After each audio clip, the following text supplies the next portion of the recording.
마을에서 함께 얘기를 들었으면 좋겠어요. 여기 통장하는 분도 있고요. 반장하는 분도 있고요. 그렇지 않지만 마을에 관심이 많은 분들도 있더라고요. 이분들한테 얘기를 듣는 기회를 좀 가졌으면 취약계층 발굴은 쉽지 않을까. 안녕하세요. 안녕하세요. 네, 지역아동센터가 옛날에는 취약계층 위주의 돌봄을 하고 있었고요. 뭐 공부방에서 출범한 거는 다 알고 계실 텐데 이제 자꾸 아이들도 줄고 그다음에 아이들 입소 기준도 완화되어 가고 있어요. 일반 아동 비율이 많아지면서.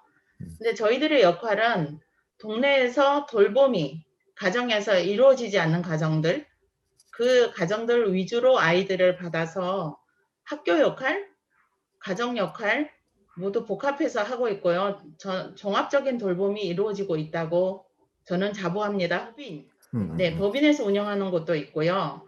지금 현재 지역아동센터는 법인으로 임금 문제 때문에 법인 운영으로 개인 시설을 운영해 주기를 지금 서울시 같은 경우에는 공고사항이고요. 그 다음에 개인이 운영하는 곳이 굉장히 많아요. 그러니까 소규모 교회나 아니면 종교단체, 다른 기타 종교단체에서 하고 아니면 아예 개인이 운영하는 곳도 상당히 많다고 알고 있습니다. 법인화가 되면 뭐 투명성, 공정성 이런 얘기들을 하는데요. 저는 지역아동센터에 몸담으면서 운영자가 어떤 마인드로 운영하냐에 따라서 네, 개인이라도 아주 정말 투철한 의식을 가지고 운영하는 분도 계시니까 그런 것들이 좀 잘 살펴졌으면 좋겠어요. 네, 지역아동센터에 있으면서 이제 저소득 특히 이제 취약계층 아동들을 많이 보게 되는데요. 취약계층 아동들을 보면서 가장 이제 반드시 우리가 봐야 돼 하지만 취약계층 아이들 비중이 높으면서 낙인감이 굉장히 마음이 아팠거든요. 저 못 사는 애들만 다녀. 그래서 이게 어른들이 반드시 해결해야 되는 과제가 아닌가. 저는 그렇게 생각하고요. 지금 현재 저희 기관 한번 기회 되면 와보시면 알겠지만 정말 멋진 건물에서 있거든요. 좋은 건물, 좋은 환경에서 있는데도 이제 건너편에서 장사하시는 분이 저보고 저기 못 사는 애들 다니는 데죠. 이렇게 아직도 물어보고 있어서 그게 가슴이 가장 아프고요. 그래서 이것을 어떻게 해결해 줄 수 있는지. 근데 이제 계속 역사가 흘러가면서 지역아동센터가 취약계층 아동 비율이 점점 줄고 있어요. 줄고 있고 일반 아동에 대해서 많이 확대를 해주는데 저는 개인적으로 굉장히 바람직하다고 생각해요. 아이들이 그 속에 함께 어울려서 생활해야지 취약계층만 이렇게 따로 모아놓으니까 애들 뭐 지역아동센터 오는 것 자체를 굉장히 창피해하는 곳이 많거든요. 그런 아이들이 이제 많아서 그 가슴 아픈 일을 어른들이 해서는 안 되겠다. 아이들이 낙인감 해소해 주는 게 가장 큰 문제가 아닌가. 네, 저는 그렇게 생각합니다. 네, 우리 아이들 여기 다니는 거 굉장히 자랑스러워해요. 첫 번째는 환경인 것 같아요. 멋있는 건물에 들어가잖아요. 그러니까 나 어디 다녀? 막 이렇게 자랑해요. 그래서 저는 운영비도 문제지만 지자체에서 이런 식으로 아이들한테 쾌적한 환경 마련해 주는 거 정말 해야 되는 일이라고 생각해요. 근데 저도 여러 군데 센터를 가보면 센터 환경 자체가 굉장히 낙후된 데가 많아요. 그러면 애들이 그거 취약계층만 있는 그 어떤 소외감에다가 건물도 네, 우리가 좋은 집에 살면 막 뻑이잖아요. 그거랑 마찬가지인 것 같아요. 그래서 그걸 민간에서는 이제 민간도 굉장히 안타깝죠. 운영비가 적으니 후원금으로 월세를 내고 관리비를 내다 보니 아마 건물 시설을 제대로 못하고 있을 것 같아요. 거기에 대한 대책도 좀 마련돼야 될 것 같아요. 소중한 애들이 다니는 곳이잖아요. 커요. 물론 장애아동이 있는 기관들이 꽤 많이 있거든요. 지역아동센터에. 그러니까 지역아동센터에 대한 배려는 장애아동 한 명을 받으면 정원 2명으로 인정해 줄게 라는 규정이 있어요. 근데 이게 무슨 필요가 있나 저는. 그러니까 장애아동을 잘 성장하게 하기 위해서는 전담 인력이 좀 반드시 있어야 된다고 생각하거든요. 전문가가.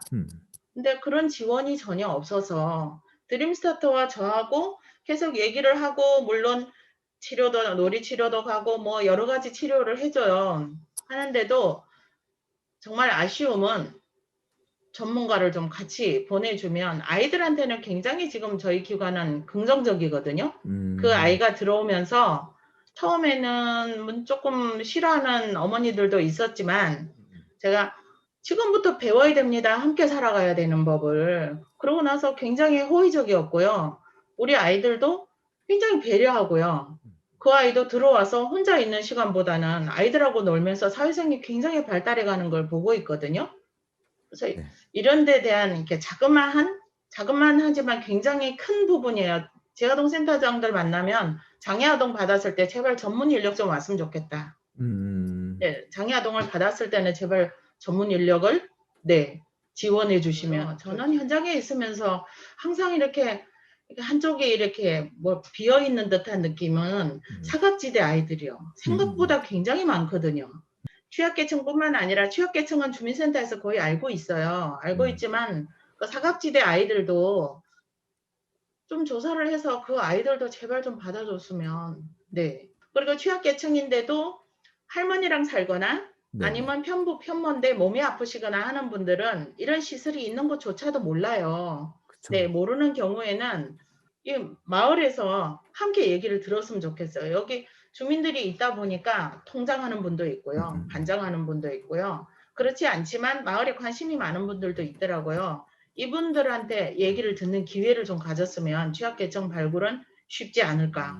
그러니까 저희 아이들 처음에 2018년에 개관했을 때도 옆에서 얘기 어떻게 알고 오셨어요? 라고 하면 누구 엄마가 얘기했어요. 누구 엄마가 이렇게 아름아름으로 아직 오는 거예요. 그리고 네.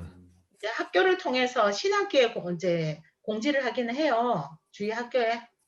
그거를 유심히 보는 분이 있는가 하면 이 유인물이 하도 넘쳐나니까 안 보는 분들도 있고 또 꼭 받아야 되는 아이들 가정에서는 그런 거 관심도 없고 보지도 않는 거죠.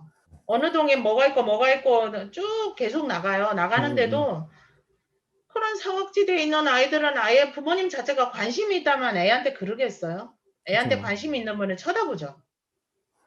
그래서 관심이 없는 아이들을 데리고 나와야 되는데 옛날에는 가정 방문도 있었어요. 7, 8년 전만 해도요. 아이들이 여기 입소를 하려면 가정 방문이라는 과정을 거쳤어야 됐었어요. 그래서 이제 신규 아동이 들어오면 그 기회에 한번 가보게 된 거죠. 이렇게 살고 있구나. 근데 그게 없어진 거죠, 이제. 근데 지금은 가정 방문하기가 굉장히 어려워요. 그러니까 부모님들 자체가 싫어하셔요. 그러니까 전화로 아니면 부모님들이 굉장히 센터에 자주 오세요. 코로나 때문에 못 오시는 거지. 제가 아이 때문에 부모님하고 같이 소통을 해야 되겠다 싶으면 부모님을 모시거든요. 굉장히 적극적으로 오세요. 근데 정말 가정집은 잘 못 들어가 봐요. 가보고 싶은데. 네, 모셔서 집에서, 그러니까 센터에서 얘기 나누는 거랑 가정에 들어가서 보이는 거랑 다르거든요. 네, 정말 절실해요, 저는. 얘는 진짜 집에 좀 가보고 싶어. 이런 애들이 있어요. 1년에 한 번씩 정도 가정 방문을 뭐 하도록 이렇게 좀 법적으로 열어준다, 제도적으로 열어주면 가능한데 부모님 싫어하는데 밀고 들어갈 수는 없거든요. 돌봄 시설이 좀 한 곳에 집중되어 있는 마을이 있고요. 돌봄 시설 자체가 부족한 마을이 있어요.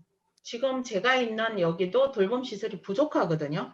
그래서 저희들이 지금 대기자가 50명이 넘어요. 근데 이 중에서는 취약계층도 있고요. 또 일반 가정도 맞벌이 가정도 있고요. 있는데 얘들을 수용할 수가 없는 안타까움이 있는 거죠. 그리고 어떤 곳은 또 아이들이 다 차지 않아서 막 그러고요. 그래서 이런 것도 분배적으로 좀 수요 조사를 좀 해서 애들이 꼭 필요한, 정말 돌봄이 필요한 동네는 좀 더 많은 시설이 세워졌으면 좋겠고, 초등학생들이 먼 거리를 움직일 수가 없는 거예요. 그치. 네, 그래서 집 옆에 있어야 돼요. 도보로 할 수 있는 곳. 네. 그래서 저희 기관에 이제 입소 상담을 오시는 부모님께 제가 굉장히 죄송해 하면서 그래도 조금 대기자가 적은 곳을 안내를 드리거든요. 드리면 멀어서 못 간다. 큰 길을 건너야 되니 위험해서 못 보낸다. 나는 직장을 나가니 아이가 어떻게 가겠냐. 다 그런 대답이세요. 그러니까 집 근처에 있기를 원하는 거죠. 특히 초등학생 돌봄 시설은 집 주위에 있어야 된다고 생각하거든요. 네네네. 저는 이제 협업하는 곳이 드림스타트라고 있어요. 네, 사례 관리하고 있는 곳. 네, 그분하고 굉장히 자주 만나면서 지금 현재 저희 기관에 있는 아이도 거기 사료 관리를 받고 있는 아이가 있어요. 음. 있어서 정말 같이 굉장히 많이 공유하죠. 그 음. 아이의 시간표부터 일과부터 해서 일어나는 문제들 조금 돌발 상황이 발생하면 그분하고 소통하고 네. 어머니와도 하고 삼자가 같이. 어떻게 처음부터 끌리지? 제가 여기 일을 하기 시작할 때부터 드림스타트의 기능을 알고 있어서 그랬던 것 같아요. 네, 그래서 제가 먼저 전화를 해보기도 했고 그쪽에서 전화를 주시기도 해요. 지역아동센터 협의회라고 해서 23개 기관이 거기는 민간도 있고 법인도 있고 직영도 있어요. 한 달에 한 번씩 모이고요. 한 달에 한 번씩 모여서 소통하는 것뿐만 아니라 굉장히 협업을 잘하고 있어요, 저희는. 뭔가 이렇게 예를 들어 사업이 하나 생겼어. 그러면 이런 거 있으라고 다 공유를 하게 되고요. 그 다음에 학교 돌봄 교사들하고도 모임이 있어요.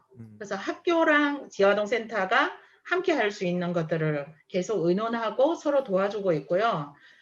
저 같은 경우에는 마을협의회 거기에 들어가서 마을 분들과도 자주 만나고 있고요. 저희가 정부 정책에 맞춰야 되는 거는 1년에 한 번씩 운영 기준이 조금씩 변경돼서 내려오거든요. 1월이면 그때 아이들 입소 기준이요. 굉장히 중요해요. 원래는 일반 아동 몇 프로, 취약계층 몇 프로 이렇게 받아라. 그거 맞추는 거 외에는 운영비는 딱 정해져 있으니까 그 속에서 사업을 진행하는 거는 센터장의 역량인 것 같아요.